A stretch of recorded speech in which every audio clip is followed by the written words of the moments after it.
O que é que a senhora já produziu em termos de Bilil de Campina? Olha, eu venho realizando essa pesquisa em prol da memória de Bilil de Campina há 2 anos. Então, nesse período, a gente vem coletando muito material inédito, não só do artista Bilil, mas da pessoa Bilil. Nós fomos buscar desde as suas origens, estivemos com ele no sítio onde ele nasceu, depois em outra casa onde ele viveu na mesma localidade, estivemos com ele na igreja onde ele se batizou, que foi em Caturité, que à época era distrito de Buqueirão, e coletamos um vasto material de memória daquele que se perpetua hoje como uma das maiores representatividades culturais em defesa do nosso forró de raiz, em defesa da nossa cultura popular nordestina. Bilil criança já tinha as suas traquinagens, as suas peripécias, que já envolvia o mundo artístico. Ele ainda criança frequentava um dos maiores programas de rádio da Rádio Borborema, que era o Forró de Zé Lagoa, produzido por Fazil Cavalcante, que era uma grande expressão do rádio e da cultura à época. Bilil já fazia as suas paródias, né, quando criança, e como ele vem de uma linhagem, de uma origem, de uma família de músicos, né, não poderia ser diferente. Na sua juventude ele participava de blocos de carnaval, ele tinha as famosas batucadas, que era a batucada do Lanca, que era o irmão dele, né, que era luthier, pandeirista, e já fazia parcerias com Braulio Tavares, com Elba Ramalho, todos ainda, digamos, no anonimato. E assim cresceu o artista Bilil de Campina.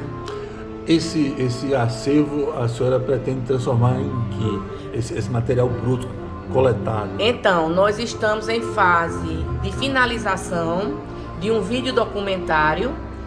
Trata-se de uma websérie com 5 episódios que justamente traça toda essa trajetória. A nossa perspectiva, ainda em vida,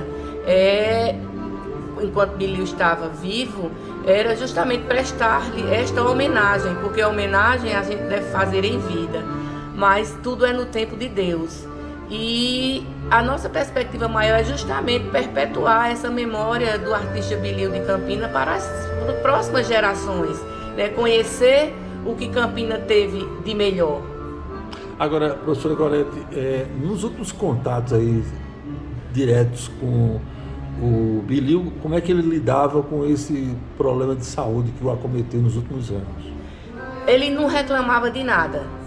Ele, assim, estava bem mais frágil, né, diante das comorbidades que ele adquiriu, a exemplo de ser um paciente de hemodiálise, mas ele tratava isso com uma certa serenidade.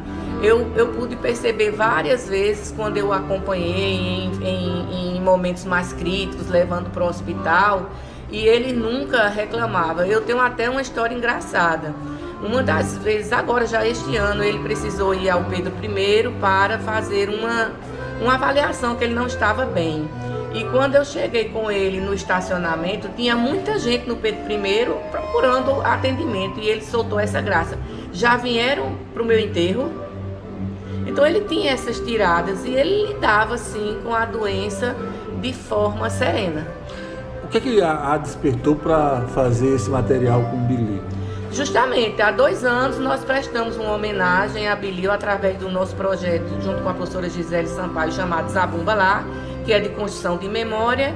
E quando nós começamos a pesquisar Bilil, me instigou muito a vida dele, a história dele, o projeto artístico dele cultural. Então foram esses caminhos que a gente percorreu para, repito, perpetuar a memória do mestre Bilil de Campina. Que além do artista era um grande intelectual da cultura nordestina. Exatamente, né? Bilil, ele tinha uma carga intelectual muito grande. Logo ele conviveu com os maiores aqui em Campina, né? O tribuno Raimundo das Fora, Orlando Tejo, e tantos outros, em mesas de bate-papo, glosando motes, fazendo poesia, porque Bilio não era só artista e compositor, ele era um poeta.